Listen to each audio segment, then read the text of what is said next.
NBC's Meet the Press is sitting down with South Carolina Senator Lindsey Graham discussing the latest in Ukraine, Israel funding, and of course the 2024 presidential election. Is the moderator of Meet the Press, Kristen Welker. Kristen, thank you so much for speaking with us. Billie Jean, it's great to be with you. Thank you. Yes, Kristen, let's begin with the U.S. and Israeli tensions. They're hitting new highs at this point, but the Biden administration is continuing to aid the war effort, of course, creating pushback across the aisle. What is happening with the funding at this point? Well, first, let's talk about what's happening with the diplomacy. National Security Advisor Jake Sullivan was in Israel this week pressing Prime Minister Netanyahu to effectively conduct this next phase of the war with more care given to trying to save civilian lives. So there's that piece of it. And then in terms of the funding, this is still a huge debate on Capitol Hill. Right now, the sticking points revolve around what to do with the U.S. border. There's a lot of tension between Democrats and Republicans and Democrats' progressive base about just how far to go in terms of making asylum harder, parole tougher. But negotiators are making some measured progress. We know that the Senate plans to stay in town this weekend. They're going to keep negotiations going. They're going to be here presumably next week as well. So could they potentially strike a deal? That remains to be seen. But I can tell you, pressure is up on both sides to try to get something done on these critical issues. Billie Jean. And Kristen, moving to the 2024 election now, we are a month away from the GOP primary in Iowa. Recent polls are showing that Donald Trump remains a top pick for voters. So what does that mean for his opponents like Nikki Haley, and Florida Governor Ron DeSantis, who are constantly working to break Trump's momentum?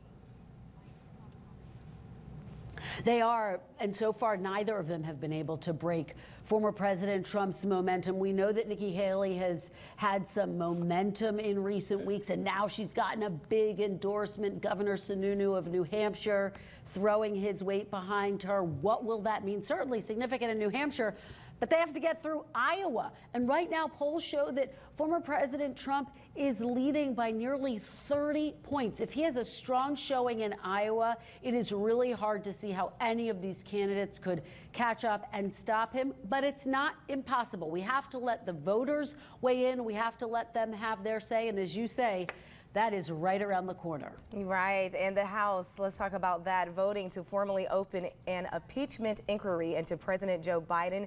Of course, claiming the president profited from his position as vice president with Barack Obama.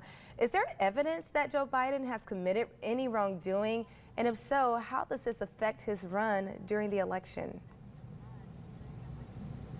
There's no evidence that President Biden has engaged in any wrongdoing, and Republicans have said as much. They say they're opening this impeachment inquiry so that they can issue subpoenas, so that they can get the information that they are looking for. But boy, politically speaking, this is a very risky move. Here's why. First of all, it's put some Republicans in Biden districts in very uncomfortable spots because they're having to weigh in on this at a time when their constituents want them to be focused on something else. And then broadly speaking, the pressure's on Republicans to now try to show something after opening this impeachment inquiry. So politically speaking, what could the implications be? Let's take a step back in time and look at how impeachment has impacted past presidents. Former President Bill Clinton was emboldened when he was impeached. Former President Donald Trump, of course, twice impeached, was emboldened both times. And so the question becomes, here's President Biden facing,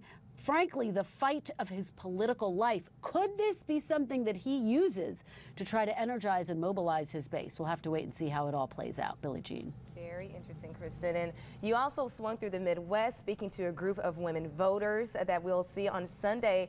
Obviously, that's a part of Nikki Haley's campaign, that strategy to draw suburban women back to the Republican Party after so many fled during the era of Donald Trump. Can you tell us a little bit about what they're saying?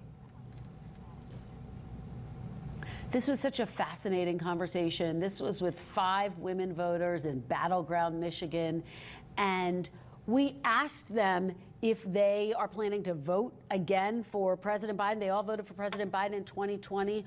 Only 3 out of 5 of them raised their hands and said yes, they're going to vote for President Biden. 2 of them are undecided. They expressed an openness to a potential third-party candidate. How would that play out? That is hugely significant. One of the voters told me she's not going to make her decision until she's actually in the voting booth. So the fight, the heart of this race, will be there in the Rust Belt, and that's where we were, and it's a really fascinating conversation. Kristen, thank you so much for joining us for our news at 5:30 this evening. Thank really you. appreciate it. And do not forget, Senator Lindsey Graham and Representative Debbie Dingell will be on Meet the Press, airing at 9 this Sunday right here on WIS. We'll be right back.